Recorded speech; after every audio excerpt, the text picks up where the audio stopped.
All right, thank you all for joining us tonight at Nounnan for another industry event. I am your host, Jared Khrushchevsky. It's great to see everybody here at the Dell stage on campus here in Los Angeles.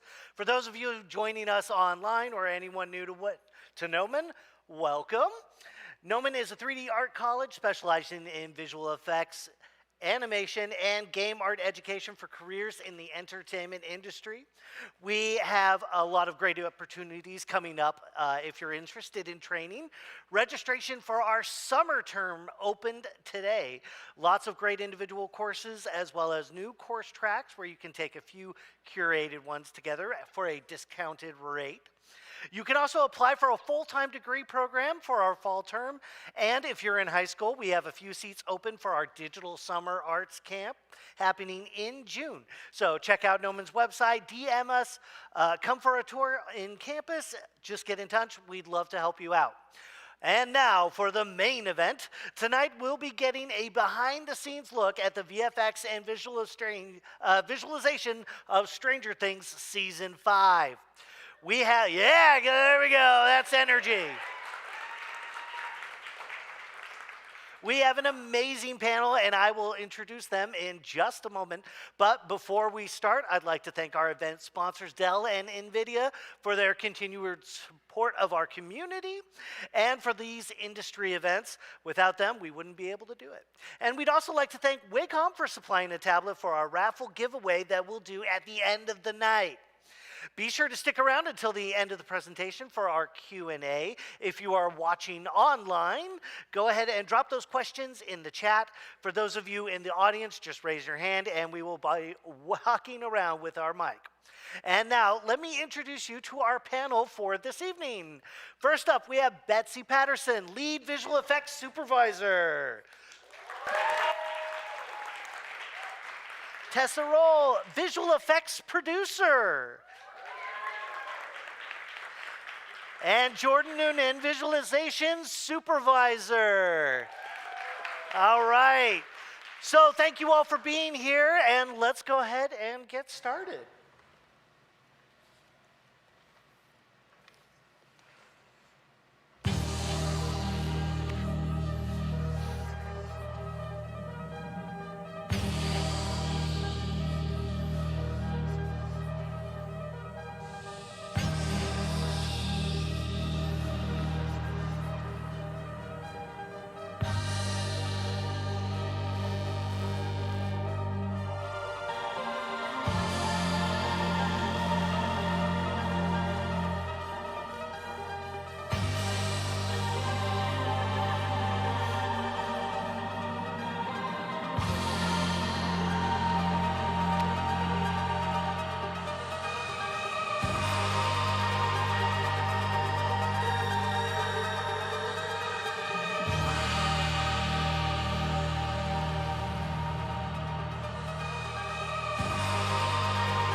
So let's start with our first question. Why did you guys want to talk about the Max Z battle tonight? It seemed like a good thing to focus on. It kind of has everything in it. We had lots of problems to solve, lots of fun animation. It's just a good technical sequence to kind of focus on. And it's a sequence that needed previs more than any other, I think, just so that we could figure out how to pull it off. Yeah, I'm sure when you guys are like getting that description, because usually when things are coming to you in previs, it's a it's a description, maybe some storyboards, if that, right?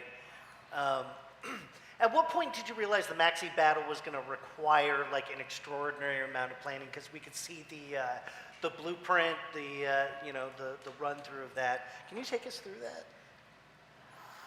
I mean, the first thing we did getting hired onto the job was the Maxi, starting to figure out like the border, like the perimeter and the set layout and all that stuff. We started problem solving right away. We knew from reading the script that it was going to be our most complicated thing to pull off. So we just, even from building the sets, we needed visualization help to figure out where to build the set, how big it needed to be, what parts could we shoot in the actual town of Hawkins, which there's a town in Georgia that stands in for Hawkins, Indiana, and which we really had to build on the back lot. So Jordan and Proof really helped us a lot in kind of just nailing down all the real parameters of the scene. So you guys are given like a certain amount of elements, okay, we know we have this much space, and then you have to go right into it and start kind of chunking it down to. I mean, they helped us figure out how much space we would need to stage the whole thing. Yeah, you could probably show that slide with that. Yeah. Yeah, so this is like one of the first things we did was kind of figuring out like where the perimeter wall was going to be. Where are we going to do like this outer wall or this inner wall or both? And kind of what does everything look like on different lens choices. So we did this kind of like walk through the set to kind of start to get an idea of what that would look like. And yeah, this is like one of the first things we did. Yeah, and there was a lot of work going through all of this, figuring out how high the blue screen's going to need to be to get coverage for the type of shots that we wanted to do. You can kind of see in the lower image, the big blue wall there, those were containers, shipping containers about, I think it was 8 tall, 8. There were a lot of different plans that They were went all into stacked that. high. They on were top of stacked each other. high, so it was a huge wall. And they're all they painted. covered, And they're all painted blue. yeah, well, it was actually blue fabric draped over. Oh, okay, that Yeah. makes more sense. Yeah. And We then wanted as to you be can smooth. see, these were all things that had to be planned way in advance. Yeah. Just from the construction of the set, like Betsy and Jordan said. And that's you guys kind of from the jump, right? Like you're in on those very early conversations. Obviously expectations are high. You have a lot of things to plan out. Where do you even start with that? Like, We start here. yeah. Yep, this was like one of the very first things I did on the project over 3 years ago, and the first thing Proof did. A lot of conversations with art department and the show creators, making sure it's up to their vision and what can be achieved practically, what can be achieved with us, and how we make it all come together.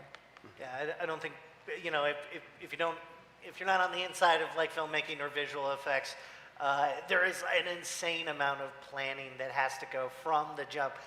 Even a line in a screenplay can create massive snowball effect down the line. So so lots of conversations. How long did the sequence take to develop from early planning to final execution? 3 years. Yeah. 3 years. I mean, 3 years. 2.5 at least. Yeah, for sure, 2.5. And that's just is for you guys to get the previs out the door and Well, get them. that's to final, because I mean these guys would be involved. It's probably the first year was prep and previs, then shooting, and during the shoot, we would have questions and they would tweak things for us. Sure. And then once the shoot is over, we start post-viz, which is making sure that what we think worked is going to work with the actual plates. And then the final work starts. Wow. Yeah. And because of the complexity, this was one of the first sequence we did start putting through post-viz, and it was a priority for us, so, yeah. It was a through line, Yep. for sure. Yeah. Man. Okay. So, I think we have. Yeah. Okay. All right. How much of the environment and geography had been established when you guys began? In previous seasons, we've seen Hawkins at the end of season 4. We see it destroyed in the center of town there, so we knew that that was going to be our playground. So the art department, the production designer really worked on what does that look like after the military has kind of set up camp there for a year, and there was a lot of talk about, how would they cover the rifts, and we ended up doing the steel plate thing, and then that led to, when the Demogorgons come in, maybe they can burst through the plates. It just kind of all builds on itself. It all snowballs. So, so you had the kind of like a rough layout of the geography. How much did you guys have to like set down and say, okay, this has got to go here because it's not going to work any other way? Did that make any sense? I don't know. I mean, it's mostly the directors and the The production directors designer got- doing yeah, that. okay. Just Yeah, the make directors- they're the ones that set the lines in the sand, and we have to Yeah. figure out how to There make are it work. definitely conversations, like, for example, about the blue screens, you Yeah. know, with the stacks, and like, if Yeah. we don't have this here, it makes the shots that much more complex and difficult, Yeah. so. But then you run otherwise, into practicalities of we just can't stack them any higher. Yeah. Yeah. Yeah. So the blue screen placement was like a big. Oh, yeah. It seems like that was a big deal. Absolutely. Yeah, and this was it was a very big set build, like you can see from Huge. the Yeah, overhead that is down there. that It's- is huge. Do you know the overall size of the set? No, not anymore. That info's gone. But it was pretty walkable. Yeah, like it would take. Oh, yeah. Yeah. Yeah, I mean, hundreds of people could fit in there and did. Wow. And did, yeah. Yeah. Holy moly, that is a massive, massive space. And okay, what about gate positioning? You want to Yeah. talk that one? Well, we originally there were two options, like a outer gate and inner gate. I think we ended up going with the inner gate, like, if I remember correctly. Yeah, we built the inner gate on Yeah. the set. Yeah. But we still had to kind of know where the outer gate would be. Right. Because this whole backlot has to fit into the real town.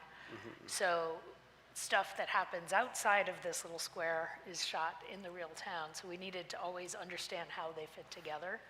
So the kind of outer gate of the Max Z, and you see in the show, they kind of have to drive through two gates to get into the center.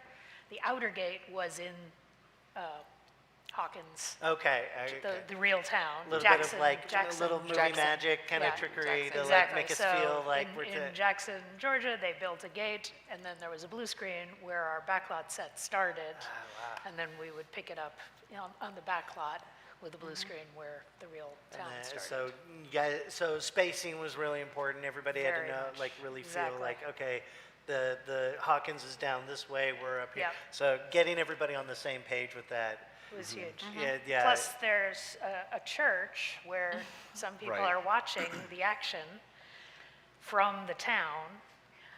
There was a real church in the town, but not in the place where we Yeah. needed it to be, and also the steeple was not high enough. So Jordan did a lot of work figuring out how high the steeple would need to be, where the church really should be to get the best view of, the Yeah. trucks coming in and out of the gates. I think as an artist, the math on that is like my worst nightmare. So It like was complicated. Yeah. It was For very all of us, complicated. Yeah, and so you guys have to figure out the logistics, sight lines. Exactly. I mean, the nice thing about Previs is we're in there, we can do anything you want, and so we just start placing cameras and look, how does this look? Does this look like the kind of view you're looking for? And so there's a lot, it's like playground, so we just can do whatever. What are like the versions like of that? You're like, okay, I've tried this camera, this camera, this camera, this camera, this camera.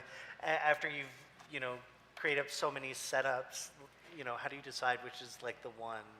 I think it's just like taste. Yeah, like, I mean, what feels good. Yeah. They built an Unreal version of the set for us, that we could manipulate ourselves That's great. on set. And we sat with the DP and the directors and, you know, moved the camera around in Unreal to find the best view And and, that- find the spot. And then we said, okay, this is great. where our church is going to be. And then we could design the rest of, you know, how all those sight lines worked from that. And then we had to make sure, we had to police the camera on the day to make sure, okay, it's got to be here at this angle from this height. How was that working with the director and the DP, you know, to establish those shots? Because, like, you know, that's a lot of egos involved, a lot of, you know, Sure, decisions yeah. being made. But obviously, you guys are there to make sure that they're happy, they get what Yeah. they want. I mean, that's sort of the process, and that's the fun part, really. You're working all together. You know, these guys give us the tools we need to have those conversations Yeah. and just say, look, here's the set. You guys pick the angle, and then we'll make sure that it happens. And I'm sure that makes a difference, you know, today than like 10 years ago when, Yeah, you know, you'd have to before kind Unreal of or, you know, like, Well, even before Unreal, though, you would still Sure. do TechVis. And I mean, I find, in my experience, it's good to always give multiple versions. Yeah. So here's like 3 to 5 different versions, and it makes it easier for them to like pick one. you slide the best one in the middle. Sure. So you're like, Yeah. okay, there we go. And what about like practical shooting constraints? Because, you know, you're working with blue screen. You only have so much square footage. You know, how do you fit, you said hundreds of people, how do you fit them all in there Yeah. and make it work? I mean, that was a huge consideration too, and that's where some of the tech viz came in, because in addition to all of the just physical space, you have to think about, there needs to be a crane there for lighting, there needs to be another crane there to hold the stunt rigging so that this guy can fly through the air. So, you know, when we were shooting the Oneer, a lot of it was figuring out where all of that stuff needed to be, and that dictated how we broke it up. There was sort of no way to physically do it all in one, because there would be a stunt crane would Yeah. be there, the lighting crane would be over here. It's a lot of like backing in and out, I'm assuming. Exactly. and, I mean, like, we can- okay. We can put the camera Keep anywhere going. you want, but like the cameraman's going to have to be able to actually get there. Yeah. Yeah, There's a huge yeah, thing. that's Yeah. got to be crazy. So yeah, huge cranes. You got people Yeah. sliding in between And all of special that, effects. And all of that goes into the previs so that we can understand. And what we're having an accurate set that's, you know, got the correct measurements, and we know where things are, so that when we do plot out the camera, we know this is a path that's actually viable. you're just trying to get as many variables out of the way as Absolutely. possible. So when the time comes, you're not like wasting money and time and Exactly. Just shoot and, it. and yeah. crew energy. Yeah.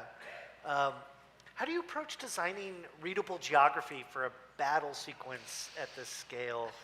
Because, you know, things could probably get out of hand really quick if you're not thinking about it. I mean, we had, like you can see, we had like really good boards on this, and a lot of things were figured out even in that stage, and then it was up to us to take it and make sure this is actually working in the space. But I mean, yeah, a lot of the cool stuff was figured out in these boards, and how this action was gonna As feel. flat and 2D and fast as possible. Yeah. Yeah, but like, yeah, they're highly rendered, amazing looking boards. It made our job easy for sure. Yeah. But yeah. And the artist, Michael Marr, who was a very integral part of the VFX team on our show and was very involved in all of this, did these storyboards himself, and he brings a lot of stuff into 3D and renders it out and tries to make it as geographically accurate as possible himself. So that definitely helps, and then they can just work hand in hand to understand the geography. Sometimes, you know, depending on the movie and the boards we get, sometimes the boards can be really cool, but they're not based in reality at Yeah. all. And so our job is to take it and go, okay, well, what can we actually do? What's Yep. actually going to work? It wasn't this. He made it easy for us on this one, Yeah. for sure. There was And- still things to figure out, but like. And it that's was got to good be a thing good to part of the creative process. Is you're like, okay, how do we work this, and then Yeah.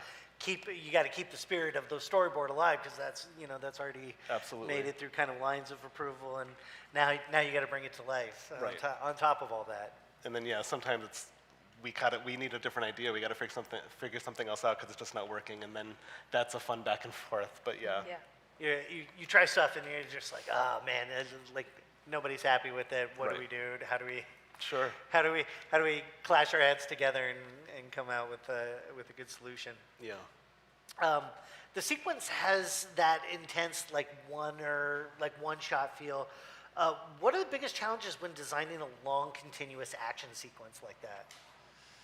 I mean, there's so many things. So many things. They're having flashbacks. Yeah, some of which I've already mentioned, like, you know, where is the equipment going to go? It can't just be people running around and one guy with a camera following him, because you want it to be exciting. You need to have, we really wanted to keep as much practical as possible, so all of the humans that you see in that scene are real humans.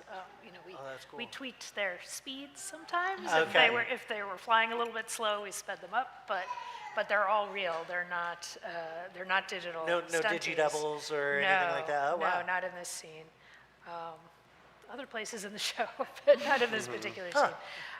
So that was a constraint we kind of put on ourselves, that we wanted to pull it off that way, because that's another place where previs, and then working the previs into the stunt viz, the stunt coordinator had to figure out, okay, this is great in the previs, let's figure out how we're actually going to do this. So sometimes little changes happen there. Yeah, and you guys have to be kind of reactive Yeah. to those changes, right? Exactly. So something's not working, it goes back to you guys refigure it out, you send it back to them, Yeah. they try it again, and Yeah. then hopefully it Yeah. goes better. That's one of the nice things about previs is you can try it a million times and it's not that expensive. You know? Yeah. We can just do it again and again and try a bunch of different things. You guys are throwing spaghetti at the wall, right? Yeah, absolutely. And Yeah. like whatever sticks and makes people Right. say his get to yes. Yeah, Yeah. it's Yeah. Absolutely. amazing. How early was camera choreography and shooting style established? Why break from the shooting style audiences we're already familiar with? I mean, I think it was just, they knew this was going to be a oneer. Like this was Yeah. like decided it was going to be a oneer. So they came at you right away and they're like, this is the scene. This Yeah. is what they This is- wanted. This is yeah. a big deal. They really wanted it to feel, you know, like a battle zone, and like the camera. They wanted to put people right in the battle with the kids Yeah. running around. So, and it was, you know, it was breaking from what's previously been done in Stranger Things, just because it was so big. You know, there's. You gotta go big. You Yeah, gotta go big, exactly. right? So, you know, we all were talking all the time with the DP and the camera crew, and it was a very collaborative effort to really understand lots how of to back shoot and it. forth. Exactly. Yeah. Yeah. So yeah, the style of the cam, how does that play into like the previs? Is it just like extra shaky cam? Is it like quick cuts? I mean, Is a it- little bit. You know, we don't lean into Yeah. that too much generally in the previs, but It was, you're kind of, I mean, the way I approach it was you're one of the kids, you're in the action, and so the camera's at about that level, and you're just Oh, going that's through with great. them, and you're just, yeah, kind of feeling like you're one of them going through the sequence. yeah. That's cool. Yeah, It's a nice way to get the audience immersed in the action. for sure. All right, how do you balance the chaos against the readability? Because you have lots of stuff going on. Obviously, if it's moving too fast for the human eye, so how do you balance that read versus like, okay, here's chaos, and then here's where we need to like slow down and focus on a moment. I mean, it kind of like, the way it was designed kind of helped, like, there's always something to look at. There's a lot of things going on around us, but there's always something to focus on, whether it's like Mike, or this Demogorgon back here is attacking the soldiers, or everything's kind of like guided. So even though it's chaotic, I felt like it still feels like you know where you're supposed to be looking. You got Yeah. your eyes kind of pinging around the same, Yeah. the right moments. Yeah. Kind of just experiencing it as they are. Yeah. That's a great angle. Did you come up with that like early on? Was that a conversation like where we wanted at the kids level, just so everybody's gets maximum like fright? It feels like that's kind of how it was designed. Yeah, yeah. I think it was even in the script that way. Oh, and that's then, cool. And then, you know, when Michael did the boards here, he followed that direction, and you know, we're all always talking, so I think everyone was pretty on board. Does that get you guys excited, or is that like, oh man, how? No, it was Little exciting. bit of, yeah, a little bit of both. Yeah. Yeah, it's always one of those things. It's like it's a hardy challenge, Yeah. but it's fun. Yeah. All right, what aspects of the sequence evolved the most during the planning process? It's hard mean, to say. Probably the camera path, I would think. That Yeah. was definitely the Yeah. thing that kind of adjusted here and there, Yeah. and figuring out exactly because obviously it's not going to be done in one go. So figuring out how to do Stitch points. it's like 4 or 5 sections that are stitched together, and where do we find the cut point? Yeah. So that took a little bit of finessing, but yeah. Yeah. Stitching, yeah, so trying to get it to all feel like one continuous shot. Right. Exactly. Where's the But best like, spot? how do we like fake Yeah. it? You that- don't want to always do a whip pan. Pretty much. Yeah. Yeah.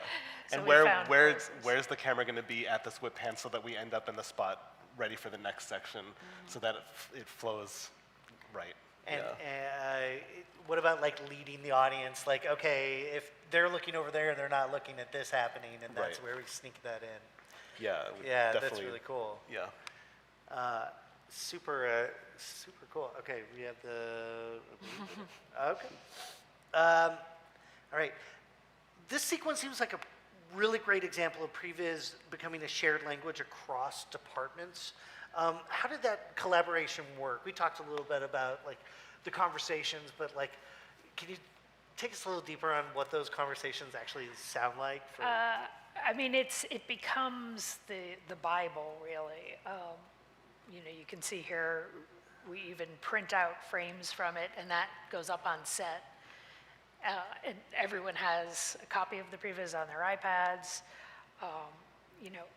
The directors are constantly looking back and forth. It's really necessary in scenes where there's things that are not real, that are not going to be there on the day, that everyone understands what's happening in the scene. So it just really becomes the Bible for everybody. Everyone looks back at it during the shoot. I constantly have an iPad on me, and I'm always showing people the previs. If something's not working, we'll be making panicked calls to Jordan. Yeah, right. Can you tweak this? Yeah, and it also gives the other departments a chance to weigh in before you shoot and say, hey, you've got her wearing that nightgown there. It's going to be different. It's going to be like this, and we'll kind of factor that in and, figure out if that's going to cause flag any problems problem. early Exactly. as possible. Exactly. Yeah. How does that work when nothing exists, right? Nothing exists on set. How does everybody get on the same page? Are you like putting tape up? Oh yeah. I mean, we give them as much as we can. And anything like the Demogorgon, we had stand-ins, and they would study the previs like crazy so that they knew what the Demogorgons needed to do. But it really helps to have something physically there for the actors to look at, even if it's something that's going to really be painful to paint out later. It's worth it. Is it the tennis ball on a stick, or is Sometimes we try to only do that if there's no other way. Usually it's a guy in a gray suit with a tennis ball attached to his head. Got it. Got to have the dude at least exactly. in there. And we have models of the Demogorgon's head. We had a full-scale model, and someone would walk through the set with it and kind of, kinda like running show around. people what it's going to be. That's got to and, be like kind of the most fun part, yeah, right? yeah. They were very heavy. They're heavy? Oh, the Really? model was, well, I mean, it was made out of like foam, and it had to be posable. Oh, damn. Yeah, That's really cool. yeah. At what point did the stunt department enter the process? Was that like really early on too? They would weigh in early on, but they didn't kind of really do a deep dive until like 6 weeks before we I started think shooting. so, because Yeah. we also had to, they were still building that set for Yeah. a good chunk of early production, so it had to actually be in place as well for them to get in there and get all their rigs going and everything Yeah. like that. So there were definitely conversations, and they were in the loop on everything that was happening, but once that was there and they could start doing their thing, Yeah. they actually started shooting their stunt viz on Yeah, the set. and they used the previs as a starting point as well. But then there would just be, a move or Yeah. a cool way to throw somebody that they wanted to add in, so there was And a they back and probably forth. have a lot of cool ideas on shooting action because that's their thing. So Sure. it's like, Absolutely. yeah, it's got to be cool to kind of like pick the brains of another department, for you know, sure. and you guys are all, learning things off of each other. That's going to be Exactly. really Yeah. cool. And so then, We're not stunt people, so when Yeah. we're animating and we Not do our yet. best, but they And they're not take their- previs either, No. right? Yeah, Like, yeah. they're Yeah. different, but that's kind of the beauty of the collaboration. Absolutely. Exactly. yeah. And that's got to be exciting for Yeah. them too. Like, Yeah. because the previs, like, I'm sure as stunt coordinators, they're coming up with ideas, but until you see the previs, that's got to help them quite Oh, a bit. yeah. Sure. It gave them a place to, that the goal, I think, if you watch the previs, it's really not that different from the final Yeah. thing. So, the stunt guys tweaked it where they had to, but the biggest tweaks, I think, were really about camera angles, with things like this, when, like, oh, if we shoot it from that angle, then he's going to cross right in front of the, Wow. right in front of the stunt crane, and, maybe we need to tweak that camera angle a little bit. Those are just kind of the logistics, I think, that a lot of people don't really understand on the outside until Yeah. they get into Well, production they, and they they don't start. think about, like, if a guy's flying through the air, he's not just flying through the air. He's attached to wires, and then those wires have to be attached to a really heavy construction crane. Yeah, and they got to have safety on set, Exactly. at all points. All like, these pads. all those We have pads. to paint out, yeah. All those harnesses have to get painted out. I Yeah. mean, all of that stuff. Exactly. I mean, so that's a crazy department, and so all that is going into the conversation as well, right? Like, okay, we got pads here, we got rigs. Yeah. All this is going to have to go. Yeah. That's. Yeah. Oh yeah. Okay. Okay. Yeah. We're going to show you some previs. It has no audio and will not be available on the stream. We're sorry. And also, if you guys could not use your phones as well, so keep your phones down. So this is like top secret. Only you guys get to see it. So just imagine in your mind the audio.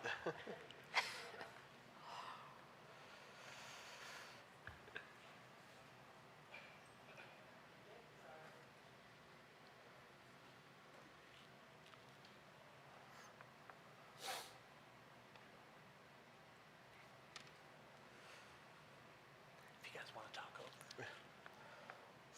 This is like, yeah, I think this is where It's the this winner. is the final version of the winner where it ended up. Kind of just running through.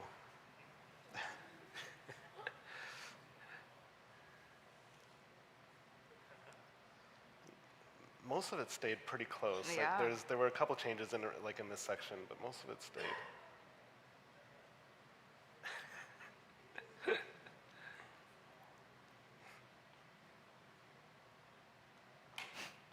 That's the fun stuff to animate.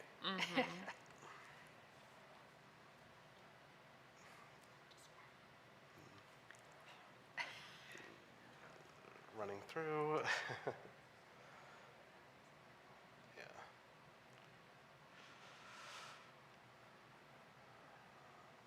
Yeah, all this stuff Yeah. was, It was keeping. pretty close. I think we tightened up a little bit in Yeah, here, yeah, just so they didn't have to cover quite so much ground.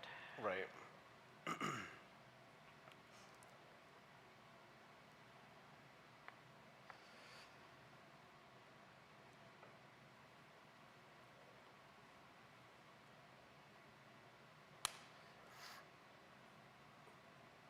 And that was the end of Alright. the winner. Yeah.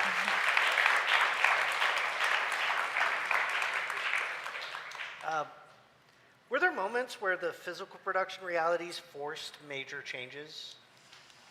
I mean, not major, but definitely some things, like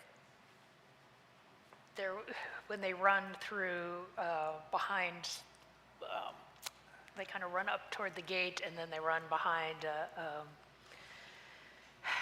Some sort of it's like metal scaffolding type container thing. scaffolding. When we were kind of walking it through with the cameraman, they couldn't actually physically get the camera through the spot that That's a we problem. wanted it to be in the previs. So we had to tweak some things in there to kind of change the path a little bit Yeah. so that, the cameraman could So if actually the get camera through. guys can't get through. then Yeah, that's- exactly. So that little things like that would come up. And then there were a few places where we needed to be able to trade stunt performers in and out. So we needed to make sure like the camera was looking away so we could trade out a stunt runner or Someone in a mask or something. And or it's gotta ju- get like. they wouldn't have a mask on, but if we were seeing them run from the back and do something really athletic, but then when we bring the camera around from the front, you want to see the real actor. Okay. So you have to find a place So you'd have to do like those little sneak. swaps. You'd have to Yeah. like swap. Okay. Yeah. Little sleight of hand. Exactly, Okay. exactly. That's fun. That's good. See, that's the magic, right? Like it's all the little movie tricks that Yeah, that they don't think about. How iterative was the collaboration between previs, stunts, camera, and VFX? Because that's a lot of hands on a department. I mean, we went through a good number of versions on Yeah. the shots, like the individual sections, and figuring it out and tweaking the camera path and where the characters are going to be. Like, there was a good amount of iteration there, but it didn't take too long to get to a place where it felt like this is working. And it didn't ever feel like when we kind of made steps forward into the other departments, like we ever had to go back and majorly like rework anything. Yeah. It was. Has that happened? I mean, through experience, I'm sure it has. Yeah, but like, yeah. so But, this was pretty smooth by comparison. Yeah, I mean, we worked really hard because it was so complex to make sure everyone understood what we were aiming for the whole time. Yeah. Like we weren't trying to hide it and do it in secret and then Yeah. ta-da. We were always Springing it on them, showing. and they're like, "We're exactly. doing what?" Yeah. All being Yeah. discussed all Yeah, so along. that we had so many Meetings. meetings. Yeah. So it's Lots of it's meetings. meetings on meetings on meetings, Oh, yeah. notebooks filled with Yeah. questions and. Yes, Yeah. exactly. My wife is in production, so I know, Yeah. I know the pain, and I've seen the notebooks, Yeah. so I know they get stacked. That's really cool. The camera movements as well are really athletic, right? And we talked about seeing it from the kids' point of view. How much collaboration happened with the camera operators? Quite a bit. Nick is our camera operator on the show. He's very involved and was very involved with the choreography and figuring out what kind of camera rig he could use to be able to pull it off. And there were also handoffs, like the beginning of the scene starts with a crane and then it comes down, and I think we actually had him lift it off of in one section. He So he actually has takes- to physically take the camera Yeah, off the crane to keep exactly. going. Wow. So lots of little tricks like that. So he was very involved the whole way.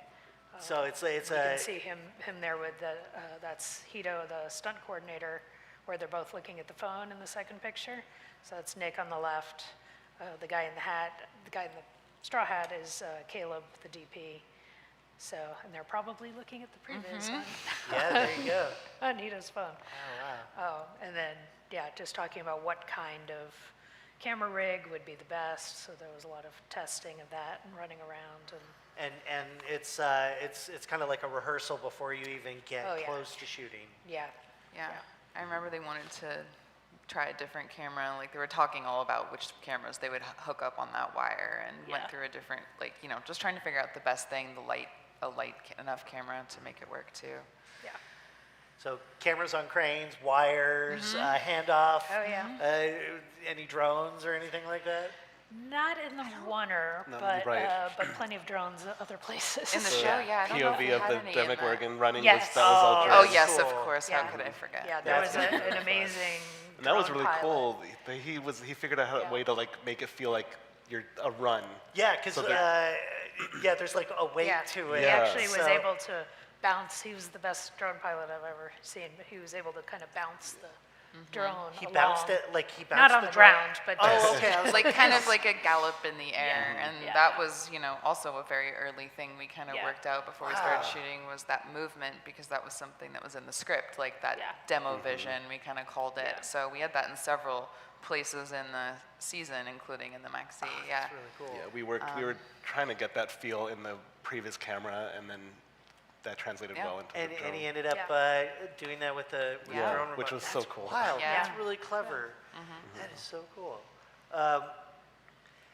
There's mention that the operator approached the sequence like a dance, and can you tell us what that practically means? I mean, I think that's sort of his internal process, but, he really tries to memorize the path. And that Oh, was, wow. I think early you saw that we had this green line running around the set. That was kind of a starting point for him so he would know where the action was. Oh, wow. And then he, basically was trying to memorize this path.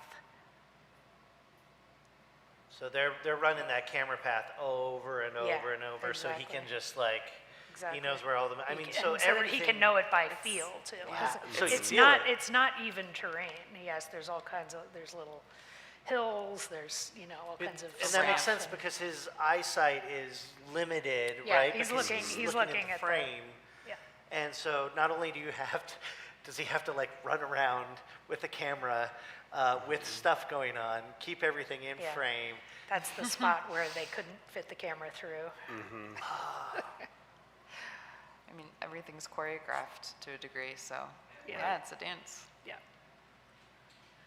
And what about getting the actors in on that as well? Is that also? I mean, it was rehearsed a lot with stunts and stand-ins. So, the actors were able to tweak a little bit, but they couldn't really come in on the day and Yeah, say, yeah, yeah, I yeah. want to run over there. No, no, no. 200 people rehearsing for 6 weeks. And Wow.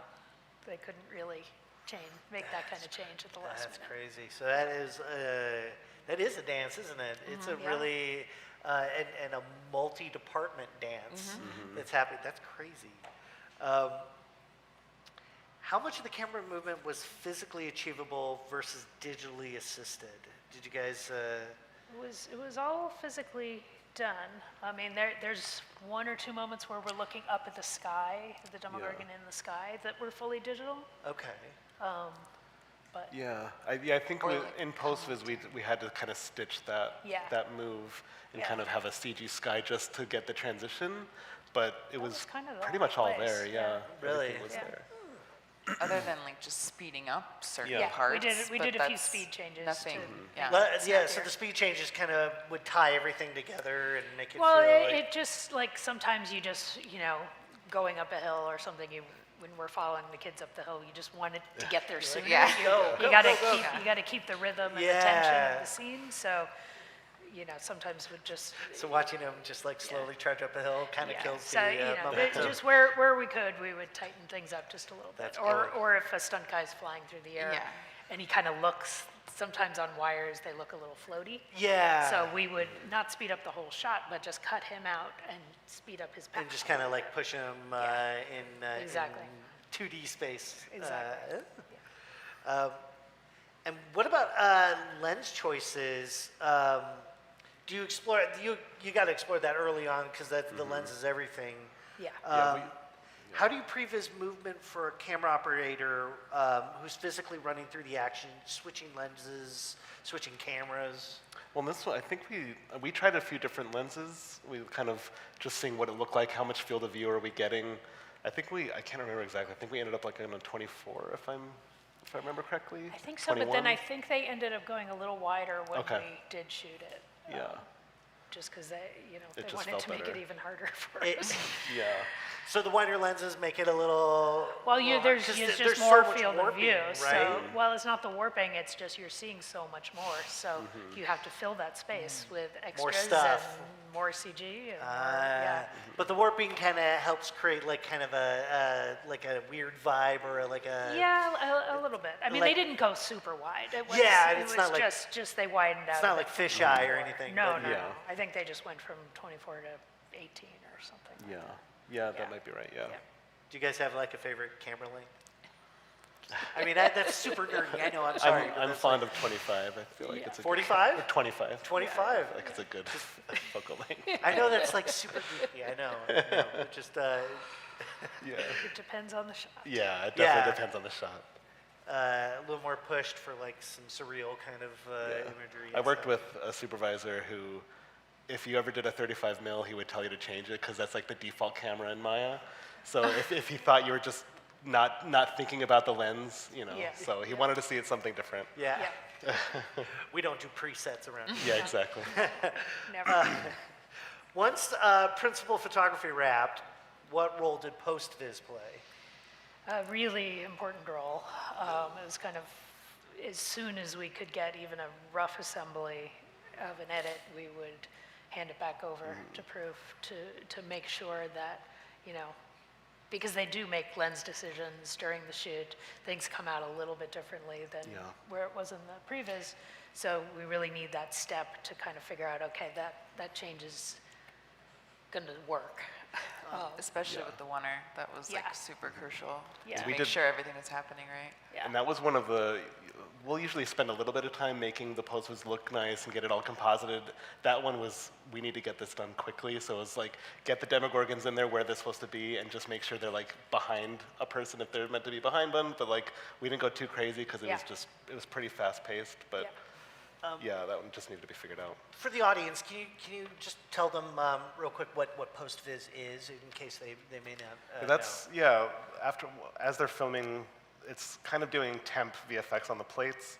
And so it's kind of more of a tool for editorial to start to feel how it's all feeling together and be able to edit with something with the VFX, at least a stand-in, to be able to see Yeah. what it's going to look like and are the VFX working and is this take going to work? Yeah. So, So you're comping actors in with like very rough VFX Yeah. with the previs. removing some blue screen or green screen and getting some CG extension in there, replacing the stand-in actor with the Demogorgon model, like animation. That's kind of the sausage that a lot of people don't really see is that it looks really ugly at first, right? Oh, Yes. yeah. Yeah, Yeah. and that's got to be difficult when you're like kind of seeing the forest for the trees because you're kind of in it and you're like, it looks ugly now. It's gonna look better. Right. I Yeah. promise. Like, And the goal is by the time we're done post-visiting a scene, it's a watchable sequence. Everything's basically there. You know what it's going to look like, more or less. you're trying to get more of the emotional beats than like, hey, here's a finished shot, right? Yeah. You're trying to. How is this edit going to feel? How does the sequence feel? Exactly, with all and that in? especially with animation, it's all about timing and rhythm, Right. and you need to have a Demogorgon in there to see Yeah. that. And to do the final Demogorgon takes a very long time. Yeah, So yeah. you need the cartoon version to just really validate the cut. And Yeah. and the A lot of pacing. editorial decisions are made because of the animation too. Yeah. Like Yeah. they'll cut it together and you might think it works, but then once the animation is in there, oh this needs to change, or let's cut this shorter, or whatever, wow. or maybe we need a little bit more here. Yeah. So it helps kind of with all those decisions. Yeah, so you're always thinking about timing first, kind of timing emotional beats, story, just Yeah. trying to like keep everything moving and Yeah. exciting, while also dealing with like cardboard cutouts of characters. That's gonna be a lot. It's a fun process. It is fun. Yeah. Oh yeah. Oh, this is we got another clip. This is a no audio, no stream, no cameras, please. So just for you guys. So this is our post-viz version. Yeah. Yeah. So this was, it's really just the Demogorgons in place, and I kind of went through and just painted out where I needed to paint out, but it was kind of a quick and dirty, let's just make sure that the Demogorgon action is working with the actors on set. And stitches, Exactly. all of that. So you can still see, obviously, like, it's desaturated, I think, the blue screen. Right, we just and- desaturated the blue screen. There just wasn't time to kind of do all that stuff. Yeah, and it's, yeah. Like that was a good example of something we decided to speed up later. Yeah, Okay. and I think also this And moment. this moment here got sped up a bit, yeah. Yeah, that one. Oh wow. But it is exciting after all that planning to, have the real thing to work on, like, Right. No, it was fun getting the sequence and seeing it all Yeah. kind of done. Yeah. kind of an adrenaline rush a little Yeah, bit. after Because I mean, it's got to feel good that like after all that planning, like it Yeah. Well, it was- worked, it Yes, executed. absolutely. Like, It was definitely like the scariest thing on the horizon. Like, and so seeing it all come together and everything come to fruition was like, all right, this is awesome. I think this was also, we all really liked this sequence because it's Yeah. just cool. So Yeah. Absolutely. it's just a little bit of cherry trust on the top. process in there too, right? Yeah. Like it's Yeah. got to, you know, it's so hard to describe to people who, you know, don't have the intricacies of filmmaking. They don't understand like it's going to look really bad for a really long Right. time. Yeah. You know, and you just got to push right past that. Yeah. What changed the most between the previs and the final sequence? I don't think big things. It was No. all just sort of the little timing Yeah. bits, and you know, Little well, the touches. camera's got to go right here instead of over here. But The nothing plan, I mean, super yeah, big. we did a lot of work in the planning to make sure it kind of worked. So like, Yeah. a lot of it stuck around. It's got to feel good when it like finally like it all comes together. And Yeah. you're like, all that planning, all the Yeah. meetings were worth it. We Yeah. made it. Who handled the final VFX, and how does that handoff work with post-viz? ILM did the final VFX on this scene. They had this whole sequence. With some Weta for, Oh, Vecna is For Weta, Vecna, yeah, 'cause So we they forget shared this is a any very shots. long That's true. sequence. But it was mainly the environment was ILM, and they did the Demogorgons. The environment and the as well. Demogorgons, yeah. And then Weta did Vecna and the gate. The Rift Gate, yeah. Rift Yeah. Gate, that he makes his grand entrance through, yeah. Oh, actually, no, ILM did that too, because they did. You're right, They ILM break- did the breaking Rift through. Gate. Yeah, so there But were some real, There were some really complex shared shares. Yeah. shots there. It's got to be cool seeing stuff from ILM and It's you know, cool. all that It's, stuff. it's Like, yeah, two yeah. great vendors to be working Yeah, with, Yeah. for sure. You can't really get better than those two. Yeah. it's got to feel good because you're like, yeah, it's Yeah. gonna look. We know it's gonna look Yeah, good. and Yeah. so we did give them all the previous files. Yeah, exactly. As Bux's far as the files. handoff, they obviously have a great template to work off of, which is they have that post-viz in there. So there's something we're generally, unless specifically instructed, like trying to go with that animation, generally vibe. And yeah, and then we will get anything we have from Proof before they, like, if we need something immediately, or at least before they wrap off the show, they send us everything that they have that can help. And those previs models, especially like the Unreal model of the Max-Z, like all of the work that they've put in is super helpful for them to get a leg up. So it's just that much more that we have to work off of when we Yeah. get the real shots going. And it's yeah, also highly collaborative too. Like, are you guys giving them like individual file breakdowns, Like scenes, yeah, like are file, you giving scene them, like, like files and whole stuff. scene files, or do you, like Yeah, but sometimes. generally, mostly like here's the final cut? Yeah. what you Yeah. need? Yeah. usually, Yeah. usually just If they ask for it, we give it. Like, Yeah. Yeah, So oh, yeah, sometimes yeah, they start yeah. with it, but yeah, they're pretty good at what they do. yeah. Yeah, you're Yeah, I like, mean, yeah, yeah, they have their own giant Yeah. environments Yes. they were building at the same time. That was something they had to start early on as well. But yeah, we were pretty much shipping them all with stuff that like, Proof did this, here's this. Were they also part of early conversations, or did that kind of happen a They little were, later? they were definitely part of it, and, you know, we had the ILM supervisor came to Atlanta for the shoot of the Max-Z to really make Yeah. sure he understood the real place. Everybody's on that same And page. I think that's helpful because when he goes back, he's like, Yeah. I was there, I saw this with my own eyes, and here's what Absolutely. happened. So Yeah. that's probably invaluable. What were some ideas that seemed maybe impossible early on, but then like ultimately worked? Like you were, whoa, we did it. The winner. I mean, I was gonna say the winner. The show in general. Episode 4 felt impossible. It Like, did, I there remember- was so much. Yeah. I mean, just There the were Maxi alone is just so much.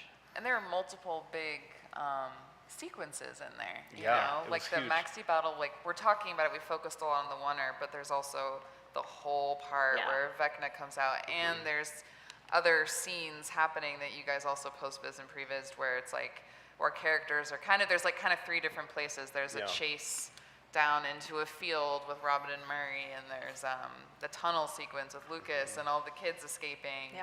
I mean, our whole edit of episode 4 is like 10 minutes of just solid previs, which is pretty rare. We usually a minute or two here Especially and there. for television. Yeah, but it's like the edit I have of beginning to end is like over 10 minutes of previs, which That's a lot. I mean, It's a lot. that is Yeah. a lot. Usually sequences are not that big, right? Right, absolutely. Yeah. Yeah. So for a previs, reel to get, anywhere over 5 minutes has got to be like a little crazy. Yeah, I remember coming onto the show, she kept warning us, like, wait till you see episode 4. And it's like, oh God, what is it going to be? But yeah. What was episode 4 that was like the craziest for you guys? It was This. the whole Oh, maxi. it was that. It was literally all of that. Yeah. Yeah. And it was the big bike truck going down, and the Demogorgon Yeah. chasing it, and the tunnels. Oh, and the tunnel The geography tunnels were was tough to figure Yeah. out, yeah. and What is it? Very Just hard to- getting the equipment in the tunnels, or is it? No, I mean, they built sets that could come apart, so they actually shot pretty easily, but figuring out the action and how to have an exciting chase sequence with two very small children and two giant monsters in this 8-foot Contained tunnel. space. Multiple, That took a while to work out. And then even in post, Yeah, we were definitely still changing tweaking things that and trying because to it make- just was, it's so confined. It's really Yeah. hard to get the action to feel compelling. So confined spaces make action difficult. That's It a good really lesson. does. For a Yeah, giant yeah. monster. Surprise, Yeah, surprise. and There's a giant giant monsters monster. too. Floating on the team. Yeah, but I mean, giant monsters are rad, so Yeah, it's like yeah. They're pretty cool. yeah, we're okay with it. Yeah. Looking back now, what aspect of the sequence are you most proud of? I mean, I'm so proud of the whole thing in the maxi. It's like having been like scared about it. Go, oh God, how are we going to do this? To actually finishing it and seeing how cool it turned out. Like, I'm really proud of that whole sequence. Absolutely. Absolutely. For sure. I think that was just also just story-wise, show-wise, as a fan. I think we're all fans of the show too. I was just really excited for Yeah. everybody to see that, and because Yeah. I knew it was cool. And Yeah. It felt cool, and we were working on it. And Yeah. we were excited the whole time. Kind of have your like geek out moment, like I Yeah. can't believe we're doing it. Yeah. Yeah. Yeah. There's nothing Well, like that. walking onto that set is That's gotta just be- Yeah. unbelievable. 'Cause Yeah, it that's gotta be was- really rad. It was huge. There were so many people. Yeah. uh, Every night, they were Yeah. shooting that at nights pretty much the whole, Yeah. like for weeks, this particular part. And, I'd leave at night and you can see off in the distance just down the road, like all the lights going on and the megaphone and like how loud it's just this epic production, it feels like, we really weren't on a TV show. It was like this giant movie. That's that movie magic, Yep. cinema magic that Yeah. that we all love. It's like when you see it all going, you're just kind of like, yeah, Yep. Yeah. yeah. That's beautiful. Yeah, do you guys want to see the finished product? You probably saw all the previews. With audio, do it. right? Yeah.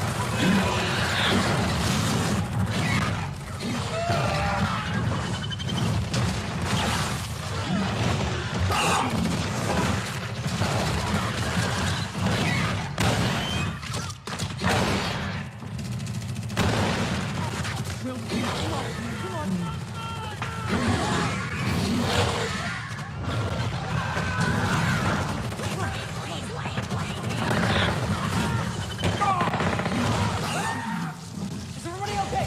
Are you guys okay? All right, go.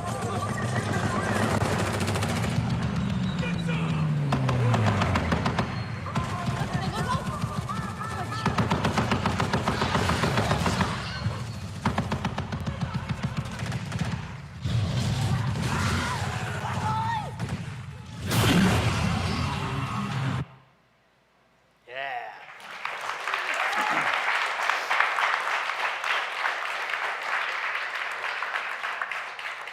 All right, so we've got some student-oriented questions. So this is going to be like breaking into the industry. For students interested in visual effects and visualization, what skills matter most today beyond just like software? I mean, shot design and composition are really important. good animation is always appreciated.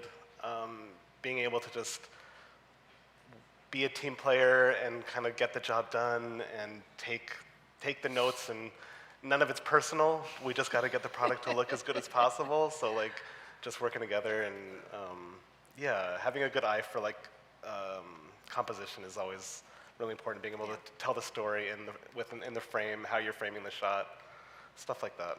Yeah. Composition's like the biggest chunk That's of a what you guys do, Absolutely. right? Pretty Like, big deal, yeah. And Yeah. I think anywhere in visual effects, I think Right, composition right. is It's all is about a that frame, huge- making it look good. Yeah. How about visual effects producing? How did you get into that?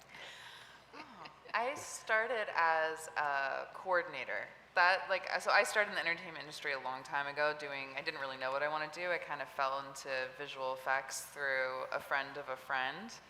And then I started as a coordinator and decided I really liked it. And that's just kind of like, it depends on the path you want to go on in visual effects. Mine's obviously not one as an artist, but I found that coordinating and working on that side of things gave me exposure to a lot of the creative stuff that I liked. I really liked the work that everybody does, like from a supervisor, previs, VFX vendors, and I get to be around it.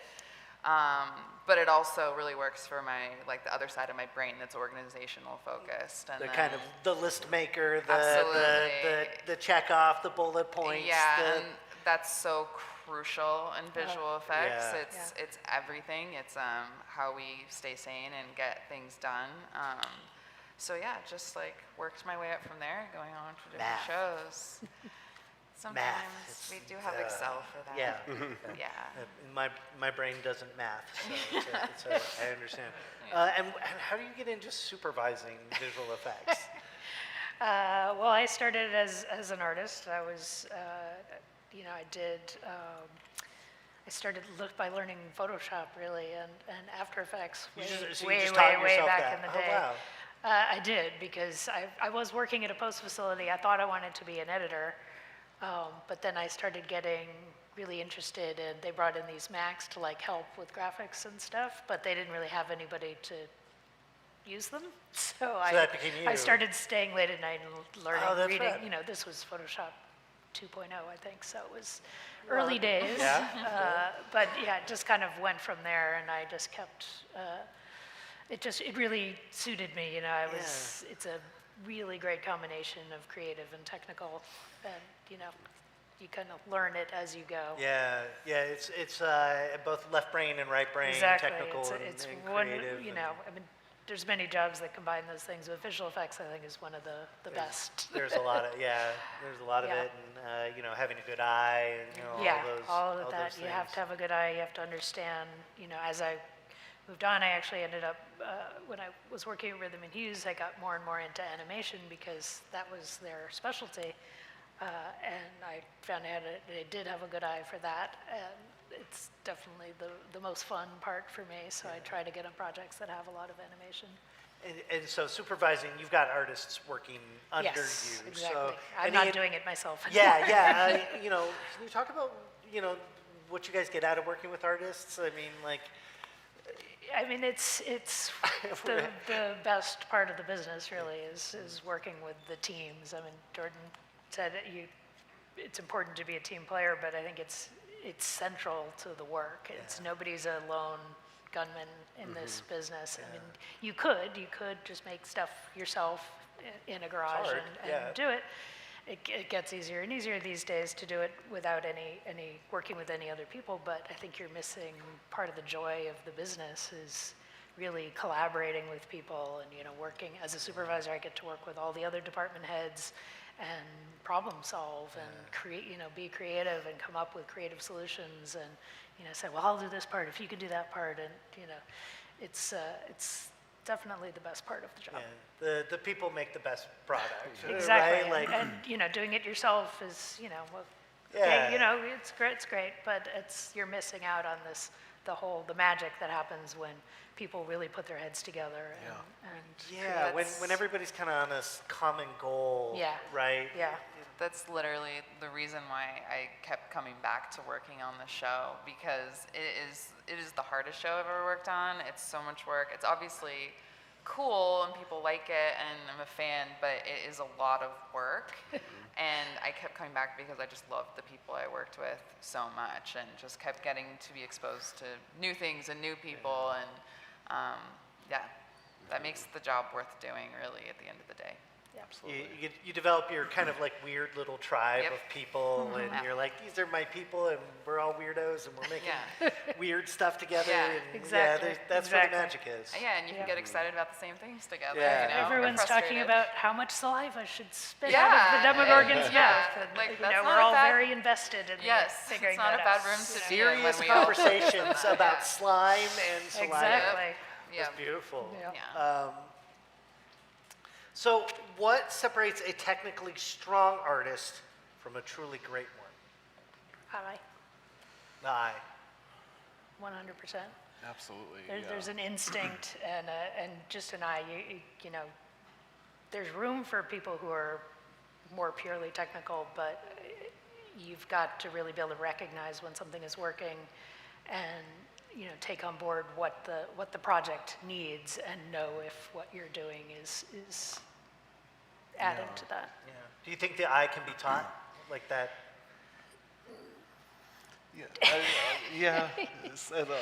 We're at Nounnan, I so would- yes. Yeah. the Yes. answer is I yes. would, well, I would Yeah, imagine. it helps. It absolutely helps. I would Because imagine- I think people do have it innately, and they just Yeah. need to bring it out. An experience would Yeah, help with that so exactly. much too. Yeah. Like, Exactly. you know, even my eye, I'm not a supervisor, but I can pick up on way more things than I could now just having been around them than Yeah. I would have just starting out fresh. So Yeah.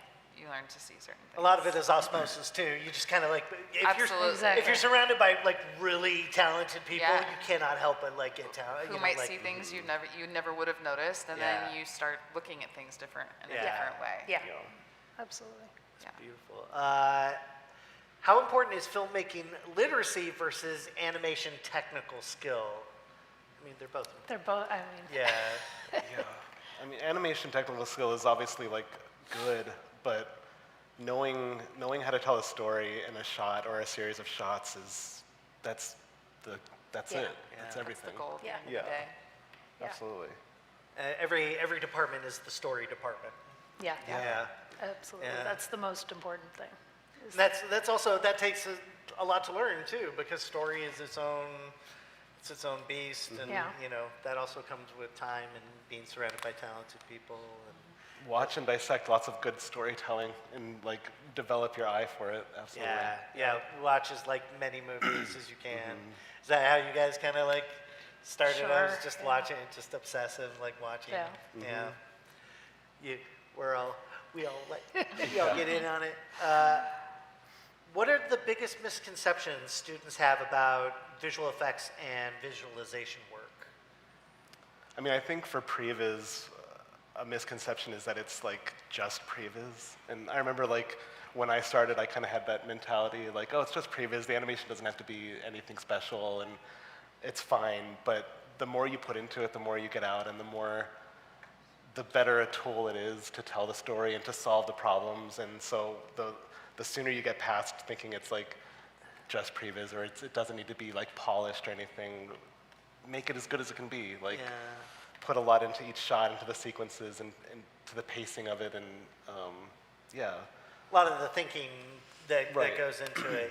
So it's just previs was kind of like, it doesn't have to be, but it turns out. It could, it could just be chess piece animation. It is just a planning tool, but like, you can do more with it. Yeah, why not make it look as good as Right, possible? 'Cause absolutely. You're, in a way, you're pitching to the directors and producers, Yeah. and you're pitching to everybody constantly, and trying to get shots locked down. So shot creation is hard. The more exciting it feels in this stage, the better it's going to be in the end. Yeah. Yeah. So if you can get somebody really excited at previs, right? Yeah. Like Yeah. you're doing If good. the story is feeling good there, you know it's going to work. Yeah, because a lot of problem solving can be done right up front. Yeah. What advice would you give to students building reels in visualization? I mean, yeah, like I said before, composition and shot design and getting an edit to flow nicely and to feel good. Yeah, I don't know. Do you think like having like a really good edit and a good like sequence, would Yeah. really be helpful for them? Absolutely. If you can show a sequence with multiple shots, that's telling a story and that feels exciting and it reads really well from shot to shot and the camera angles are working and the compositions feel good, like that's huge. Something to get the blood pumping a little bit, get people excited. Yeah. Yeah. Yeah. Is that what usually like stops you when you're like checking out student reels or stuff like that? Yeah, I mean, yeah, if there's a sequence on there that feels like a sequence, that feels good, it's animated well, and the camera design is working nicely, and the camera angles are intentional, and it's all feeling good, that says a lot. Can I ask like what was the thing that got you into previs? Like, was there a shot you made that like got you noticed? I mean, I went to school for animation, and I definitely had my eyes set on like Disney and Pixar, being a final animator. I ended up getting this job out of college and thinking it would just be like maybe a year or two stepping stone to get where I wanted to go, but then 20 years later, I'm still here, and I just enjoy the process. Like, I fell in love with it. Yeah, it's fun, and there's not the pressure to make everything perfect, but you can do everything, and modeling and animation and lighting and rendering and effects, and you do all of it, and it's just a lot of fun. None of it has to be like to that level, but we make it look as cool as we can. You're like our one-stop shop there at the beginning. So, Right. I mean, You're kind of playing with toys, and you're Yeah. Absolutely. like, yeah. And Yeah. it literally is a sandbox at the beginning. We'll start with just the environment, and we'll place the characters, and you start playing around with the blocking and where everything's going to be, and start seeing the camera angles you can get, and yeah, it's fun. That's really cool. Well, I think we are ready to open it up for a few audience questions. So if y'all want to throw up your hands, Throw up your we hand. have a mic. I'm going to walk around with a mic. I just ask that you pass it back to me once you're done asking. And just keep your hand raised. I'll clock you, and we'll try to get to as many people as we can. All right. So, my big question is, how do you know where to draw the line with previs? Like, because there's always that urge to like, oh, I can make this better. Oh, I can make this better. Oh, I can look this higher. But previs, by definition, is just a pre-visualization. It's not actually going to be used. So how do you strike the balance between being very readable and understandable and presenting and like properly presenting the idea without spending unnecessary time and resources on something that won't actually be part of the final product itself? Yeah, I mean, I usually push all the artists I'm working with to make it look as cool as possible, but usually it's a time thing. At a certain point, we have to move on, and this has to get sent, and we'll send in versions, and if they like it and it works, we'll usually just move on from there. But it's usually a time thing for us. It's we do make it as cool as we can within the time frame, and then you just got to move on. And I would say that's the same on our side. Yeah. Like at a certain point, Well, we had something else for you guys to move on to. That's it, yeah. And you have to always keep in mind what the goal of the Right. previs is, because there's usually a specific question you're trying to figure out, like where should the camera be? What size lens should we have? Yeah. Is the Demogorgon moving left to right or right to left? So once you've answered those questions, It's done its job. it's done its job, yeah. Hello, hi. My name is Anthony Pars. I'm a character animation graduate from CalArts 2024 and a teacher as well. I am sad. Sad because where's the work? I graduated from CalArts and everyone else looking for example, concept design work, storyboarding, and you already know the state of the industry right now, but I am very interested in production work, like producing, assisting, but where do you find that? I've heard from, like, you go to agencies. What do you recommend navigating through this unknown field? It's a very tough time in the business right now. It's not like, out of the three of us, only one is currently working on a show. It's really hard. We have a lot of, we finished up in this show in January, and I went on to another show, but most of the people on our show did not immediately find jobs. Not all of them have. So it is kind of, we were talking about that a lot before we came out here, just it's kind of slow out there. I don't have any sort of like, oh, look here, look there. I wish I did. I would just like really just like with anything, especially if you're open to multiple things, take what you can find. Not anything, but like if there's something that's adjacent, like try that, you know. I went through a lot of different paths before I found my way into VFX. Not that that was even always my ultimate goal, but I was just like, I'm gonna do this. I don't know how to get there. Okay, I'll take a job that's somewhat related to the entertainment industry. Through that, I got another opportunity. Through that, I got another opportunity. So, you know, I didn't even know what visual effects was before I started working in it. And then I was like, oh, this is amazing. This is what I wanted to do. So just keep looking and talking to people. I don't know. It's hard. It is hard. But you're at least like in a center of other people who could, you know, potentially be in the same boat and know of things and hear of things, and that's important to keep those connections. Yeah. I would add community is, like a big Yes. part of that, like finding your people and just like all creating together. Yeah. Like if you can find like your people and just like get together and just like make some stuff together. Yeah. Yeah. You know. That always helps, absolutely. Yeah, and the industry is, you know, creative industry is always uncertain anyway. The tide comes in, the tide goes out, right? And we're just at the tide goes out right now. But, you know, we came off a very long and prosperous section of the industry where everyone was buying up stuff. Yeah. That stopped. Now it's going to go out, but that will come back because we need stories, we need games, we need entertainment. We love this stuff, and people are going to make this stuff regardless. So I think it's better if it's us making it than anybody else, right? Agreed. So that's about that.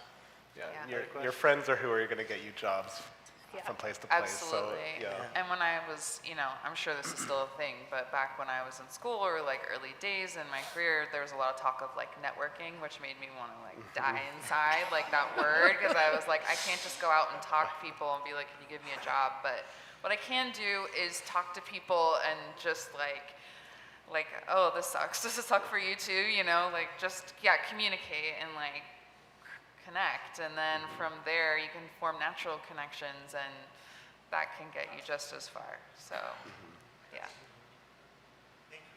Good luck. Yeah. Hello, my name is Bella. I'm wondering in production, like how much time gets budgeted, like for like an individual artist to like, you know, complete a shot. Like I don't know if it's like you get individual shots or you get like an asset or something. Like, how does that work? Like, sorry, the time, like, can you? Yeah, like do you get? I don't know, like how long do you spend working on a single shot? Like what's like your Sure. assignment or whatever? I mean, yeah, it can be pretty quick. Some shots, you know, we may work on for a week or two, and some shots, you know, we'll do multiple shots in a day. It depends, but yeah. And some of that was also like deadlines. Like we'd Sure. have conversations about like, hey, we have this coming up. What do you think that timeline would look like for you to do this much? And we'd have a lot of those and back and forth, and that would just like constantly trying to balance that. And that would be similar for final shots as well. Yeah. You know, like we ultimately have deadlines we're up against. We do our best to get everything out as soon as we can, also having room to get things done, and then that's what would inform that. As far as the actual vendors, I don't know. But certain things just take a certain amount of time. Yeah. Yeah, it depends on what the particular task is that you're doing, but most of it has to do with when the deadline is and how many people are on your crew, what the budget of the show is, so that determines how many people are on your crew. If the budget is low, there'll be 3 or 4 people trying to accomplish this, but the deadline is the deadline, so that's the amount of time you have to do the shot. And then, what kind of heavy weights we're lifting to get that done. Yeah. So, Never done, only do. Absolutely. Yeah. very true. Yeah. Other. Okay, Hi, I'm a second-term Nounnan student, and I'm someone who's really interested in previs. And I wanted to ask, what is your opinion of, would you say previs, is it kind of like a jack of all trades you need to be for that kind of work? And also, is there a particular skill, I know you mentioned animation, is like a useful asset to previs? What is another skill that maybe is important to the job? Yeah, I mean, we're kind of like a, jack of all trades. If you can do modeling, animation, texturing, lighting, like all of that stuff, like it's really valuable to find people who can do a little bit of everything. It's always great to have people who are really good at something. So sometimes we have really good animators and really good modelers, but it's always those people who can do a little bit of everything are the ones who stick around on a show. And it's just really valuable. And if you can you can do some rigging, you can do, a little bit everything. It's great. So yeah, I would say, yeah, it's all, anything you can do. We do all of it. I think the second part was any underutilized skill sets that would be valuable for previs. Underutilized. I mean, yeah, I'm not sure. It's all that stuff. Yeah. I don't really know. Music, or I don't know. Who knows? Does drawing help? Do you guys ever sit and draw on a yellow sticky pad? And I mean, sometimes, not much, but yeah. Yeah, I don't really know. All right, anyone else? If not, we'll pitch it over to Jared to wrap things up. Oh, hold on, one more. Hey gang, this might be the same answer for two questions, but bear with me. The question is revolving around these sequences that you've shown.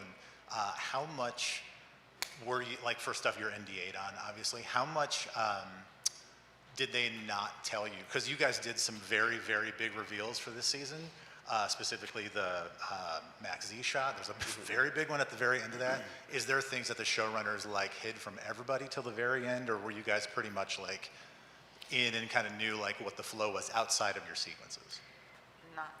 Not us. Yeah, no, we had to know everything. And We did. We were in the dark on some stuff for sure, which I kind of was okay with because I'm a fan of the show. Yeah.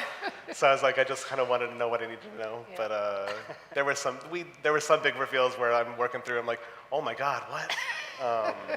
But yeah. But yeah, we have to know everything because otherwise we can't figure out how to do it. Yeah, there was visual effects and everything. Yeah. So we kind of, we really had to. So yeah, we were spoiled. Yeah. Hey, I got two questions for you guys. So first question is for animators. Do you have asset libraries, and when do you choose to do hand keying versus using mocap or other things? Yeah, we have a pretty extensive asset library. We every show we work on, we just put it in the library. So by now, after 20 plus years of doing it, we have a pretty good library. We, in the last few years, have relied more on we have a whole Mixamo library for mocap, and we'll use that as a basis for a lot of what we do. If we can get away with it, we'll do it. This show obviously had a lot of custom stuff. There's not exactly a Demogorgon run in there, so we had to make that. But we try to, if mocap can be used, we'll use it and kind of add to it. It's a good way to get you there quicker. Obviously all the walks and runs, nobody wants to animate that anymore. So, especially in previs when it's fast-paced, you got to get it done. So that stuff all comes in really handy. But I love animating, so anytime I get to animate a monster or something, I'll take it. That's just fun to do. Nice and cool. And this next question is for everyone in general. Were there moments where you had very tight deadlines? Maybe there's something you didn't have, like an asset, could be something on set, and you needed to improvise, and what was that experience like for you? What did it look like? I mean, we had a lot of prep time, so we try to anticipate everything. There's always moments on set where, we had one moment where you want to have things for the actors to interact with. So if they're punching a CG creature, you need to make sure you have the right kind of pad so that you get the right impact, or if it's a stab or anything like that.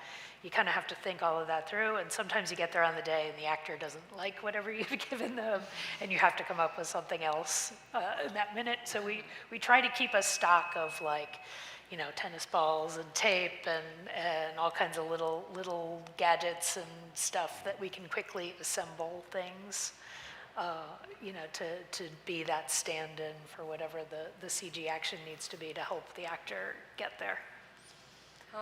Thank you. I have one quick question. I know you guys spoke about mocap, but I was also wondering, what would you tell to the people who want to get into mocap? I do not know how, I know people have libraries, but I don't know how you guys use it every other day. Like, what would you tell somebody who just wants to get into that? Like wearing those green suits, etc. I didn't really hear. It's wearing like the suits, the mocap suits? No, about like if somebody's interested in getting a job doing mocap, like how would they start? I'm pretty sure there's a specific pipeline. Getting into mocap and I guess breaking into mocap, yeah? Yeah. I don't really know. We have one of the artists on our team had a mocap suit, and he would act some stuff out for us, and we would use it. I don't really know outside of that. I guess chances are, like, buy a mocap suit and find some friends who, just buy just a go mocap for suit it. and play. Yeah. I Take mean, some if ping pong balls. if you want to be a mocap performer, we usually find the performers through the stunt department. So that's kind of a place to enter that. If you want to be the performer, if you want to be the kind of animator or technical person dealing with the mocap data, that's more on the vendor side. Yeah. Yeah. So stunts, stunt performing, so like putting together like a stunt reel or Well, something like that? because they tend to find, anytime we need a physical performance, they tend to be, oversee that, and they're the ones that find the right person. So I'm not sure how to get on their radar, but. Just start falling downstairs, I guess, and you have someone film it. It's always good advice. All right. Any last questions? Hi. As a line producer, I'm curious, how many physical production days was that sequence? Ooh, it was. We had 2 units going for. That's true. I don't know, like 6 weeks. At least a month, I think. Yeah, I think it might have been like 5 weeks, but 2 units. So we would have and 2 units with overlap. So yeah. Although maybe some of that was also intermingled with like episode 1, so it's hard to. For some reason I have like 35 days in my head, but that could be wrong. I mean, that kind of sounds right. I don't know. It's been a while. Yeah. But it was a lot. It was a lot of days, and I felt like we were shooting out there forever. It was painful. And it was summer in Georgia, so there were lightning delays. Yes, like every night. I swear it would be like about to be call time, and it would start raining. Like without like fail, I'd be like, well, okay. And because it was outdoors with giant metal sticks going up into the sky, everyone had to clear the set if there was lightning. So yeah, I didn't realize it rained so much in the summer in Georgia. Yeah, it does. It does. All right, we got one more. Anybody else? Hello. Sorry. I'm sure you guys have seen that they've been using a lot of AI in entertainment. I was just wanted to ask if you guys have been tempted maybe just to cut time, maybe use AI in your animations for like the previous, maybe to help like meet deadlines, or you guys stick to traditional? Yeah, I mean, we're mostly like handcrafted everything. We're looking into how to use AI as like a tool to, if there's some stuff we can do quicker or can like help enhance what we're doing, but we're very much a handcrafted like team, so we like to do the stuff. We like humans behind the artistry, for sure.